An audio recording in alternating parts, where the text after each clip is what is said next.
Kurikulum 1947. Perubahan arah pendidikan lebih bersifat politis dari orientasi pendidikan Belanda kepentingan nasional. Saat itu mulai ditetapkan Pancasila sebagai asas pendidikan. 2. Kurikulum 1952.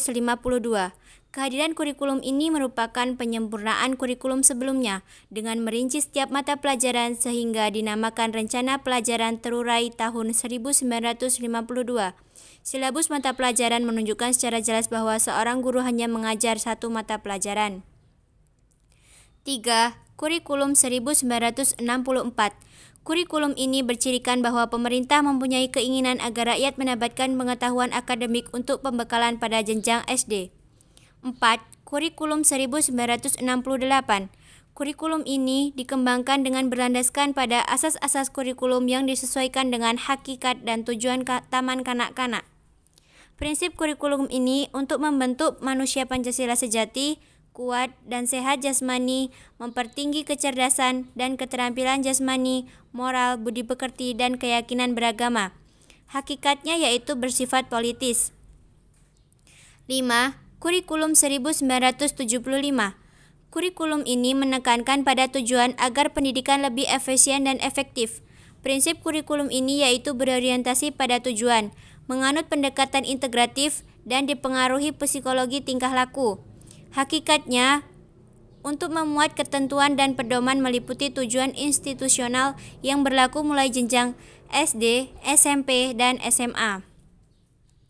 6. Kurikulum 1984. Pengembangan kurikulum ini berorientasi pada landasan teori, yaitu pendekatan proses belajar mengajar yang diarahkan agar murid memiliki kemampuan untuk memproses pemerolehannya. Prinsip kurikulum ini yaitu mengembangkan kurikulum dilakukan bertahap dan terus-menerus. Prinsip pendidikan seumur hidup dan kurikulum ini dikembangkan dengan mempertimbangkan keluasan program dan pelaksanaannya. Hakikat kurikulum ini yaitu partisipasi siswa di dalam menetapkan tujuan kegiatan belajar mengajar, tekanan pada aspek afektif dalam pengajaran, dan partisipasi siswa dalam kegiatan belajar mengajar. 7. Kurikulum 1994.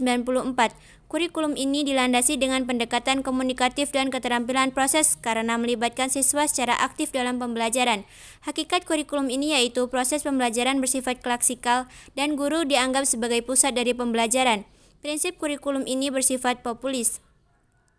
8. Kurikulum 2004.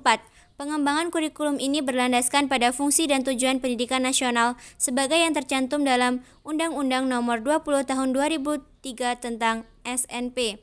Prinsip kurikulum ini yaitu 1. Mengembangkan kecakapan hidup, 2. Belajar sepanjang hayat, 3. Berpusat pada anak. Kurikulum 2004 merupakan kurikulum berbasis kompetensi yang memberi peluang kepada sekolah dan guru untuk menunjukkan profesionalitasnya dalam berperan. 9. Kurikulum 2006. Landasan penyusunan kurikulum 2006 berlandaskan Undang-Undang Republik Indonesia Nomor 20 Tahun 2003 tentang Sistem Pendidikan Nasional.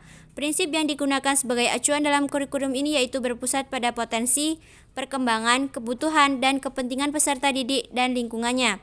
Hakikat kurikulum ini yaitu kurikulum ini berorientasi pada pengembangan individu. 10. Kurikulum 2013.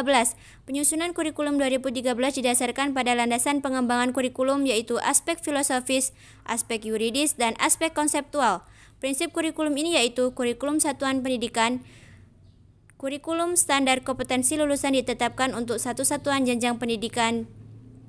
Model kurikulum berbasis kompetensi. Kurikulum dikembangkan dengan mengembangkan perbedaan dalam kemampuan dan minat. 11. Kurikulum merdeka. Dasar hukum pelaksanaan kurikulum merdeka, Permendikbud Nomor 3 Tahun 2020 tentang Standar Pendidikan Tinggi. Prinsip pembelajaran kurikulum merdeka memiliki 5 prinsip, yaitu 1. Kondisi peserta didik, 2. Holistik, 3. Pembelajaran sepanjang hayat, 4. Berkelanjutan, dan 5. Relevan. Hakikat kurikulum merdeka merupakan kurikulum pembelajaran ekstrakurikuler yang beragam.